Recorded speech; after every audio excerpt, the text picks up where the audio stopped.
Okay, can everybody see? Perfect. All right. My name is Marga.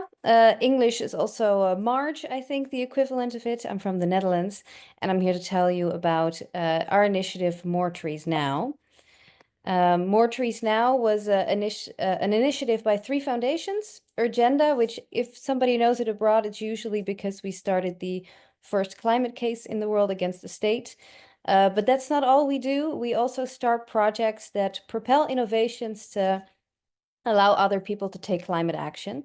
And this particular project to plant more trees, we did that with More Green, Meer Groen, an ecologist who manages about 150 acres of green space below Amsterdam, who invented the method that I'm about to tell you about, and Caring Farmers, which is a group of farmers who wants to work in a more circular manner, include nature in its agricultural practices, and in a country where we have a lot of intensive agriculture that drives land use change, both in and outside of our borders, they were very important to plant the first 100,000 trees or so that we have planted so far. We have about 3 goals with this campaign, obviously to stop global warming and to mitigate climate change, but also to increase our biodiversity. As you could heard in my intro, we've lost over 85% of our biodiversity in the Netherlands because we're so densely populated and our agriculture is that intensive. But the rest of Europe, the average is about 50%. But most importantly, we wanted to give everybody the opportunity to do something about this because we were convinced that we were not the only people aching to restore our natural environment. So to turn climate concern into climate action is at the core of the approach that we have developed. So far in the Netherlands, we have planted over 2 million trees. And all of these trees were rescued from places where they were otherwise going to die. So in that sense, all of the planting material that we have distributed was free because they are rescued saplings. Around 80% of them have survived, which is higher than initially thought of this process, because we scoop them out in one place where they would otherwise wither and give them away to people who want to plant them and have land to plant them, mostly farmers.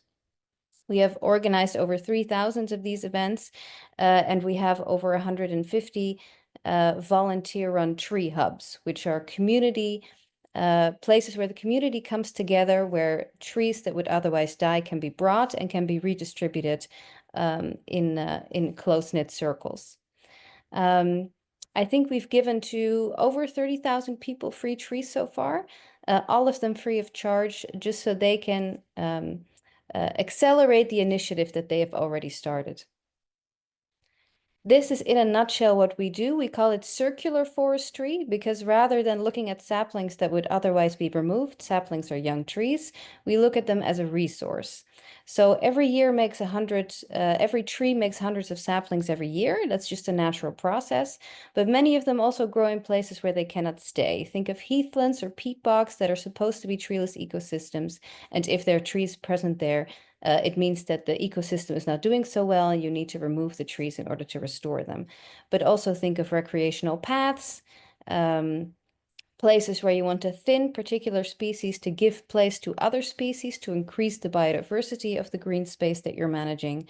And there are hundreds of reasons why a particular sapling needs to be removed from there. Usually these are shredded, burned, thrown away, composted, you name it. And we started a mass campaign to reuse these saplings if they're still indigenous and healthy. From this harvest location where we take them, they either immediately get matched to somebody nearby who'd like to have these free trees, or in another case, they go to one of these 150 tree hubs throughout the country where they can be temporarily healed in, kept safe before they are redistributed to their final location. And because trees make saplings every single year, the moment that these trees are mature and they start generating their own saplings, they can turn from planting locations to potential harvest locations again, completing the circle. We started this in 2020 with a group of about 5 people. And we first pulled out the call, who wants free trees?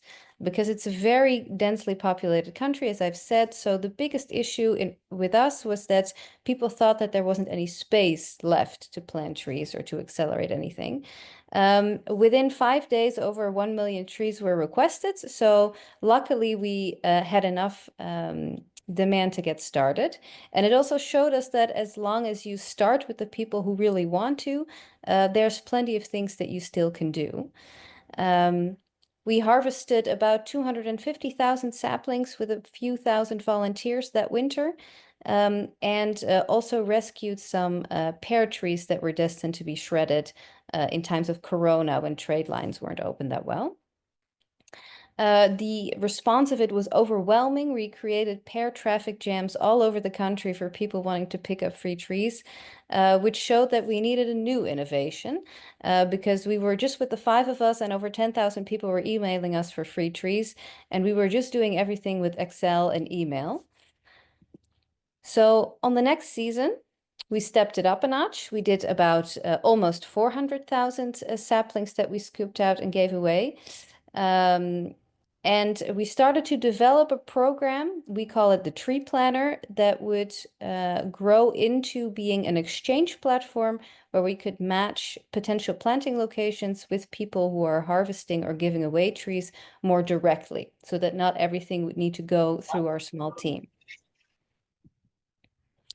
That allowed us to grow so that in the third season, we saved over 700,000 saplings and got our first taste of an international movement, because some local foundations in Germany saw what we had been doing, that we had transplanted the millionth tree in a little more than 2 winters, and said, we can do this here at home as well.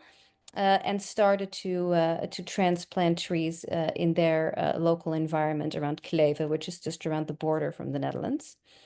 We have introduced the Tree Planner 2.0 in that season, and we grew to about 10,000 participants who were rescuing and planting trees.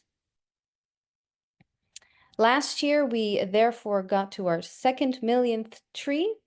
That was last winter. We next to the German branch of the movement now that we have Meer Bäume Jetzt, we also had some interest from some local foundations in the UK and in France, which is actually what I'm calling from. I'm not calling from the Netherlands. I'm in France because tomorrow will be the first harvest and sapling rescue event in Lyon. And last winter we had our first sapling rescue in the UK. And that brings us to this current season that I'm in right now. We start every 1st of November and we complete every 1st of March, because you can only rescue and replant trees when they're in rest. And we have about 100,000 trees in all of our tree hubs throughout the Netherlands right now. And next weekend, the first wave of redistribution will take place. We try to give people as much tools to do this ecologically as possible, as do it yourself as possible, because we are still only a team of about 5 people. So in order to scale, we really want to harvest the enthusiasm of all of these grassroots initiatives that really want to plant trees and go into all these hurdles. And we try to make it accessible for them with the tools that we've created and the method that we've created. This is what the tree planner looks like. We also have an app so that people see every sapling rescue nearby and they can sign up where to help or where to pick up trees for their initiative. And this is roughly what a harvest day looks like. And we have created all of these little manuals so that people basically can get started tomorrow if they would have wanted to in their own town or their own village. All of the saplings get sorted and bundled by species, and they get registered so that people always know what they're taking home, and we can give them ecological information about the trees when they take them home in order to be planted. The picture you're looking at now on the left, for instance, are just a group of young people who were building a tiny house community close to Amsterdam and decided to greenify their space. And picked up some free trees, and that is the only trouble they had to get through to get going. I mentioned the pear tree traffic jams. We've created a lot of traffic jams over the years for the free trees. This is one that I organized in The Hague. We were across from the McDonald's, so I called it the green drive-through, because people in the town of The Hague, which is a lot of gray, not a lot of green, were able to drive through our hub, also with the bike, able to pick up a few hundred trees. They're about 50 in a bundle. And go home and make sure that their neighborhood became greener. Most of the trees go to, about 50% go to farmers and food forest, and about 50% goes to the city environment. As I said, we give advice. We always give them a mix to improve biodiversity. And we try to make it easy. So we don't have a lot of contracts. You just have to sign up for a day, and you can bring trees home the same day. And we try, therefore, to go back kind of to what we've lost. This is the landscape in the Netherlands. On the right, you see 1911. On the left, or I don't know how you're looking at this actually. I think on the left for you is in 2000, and you've seen how much of the tree cover in the Netherlands that we've lost. And this is already 24 years ago, so it's even worse now.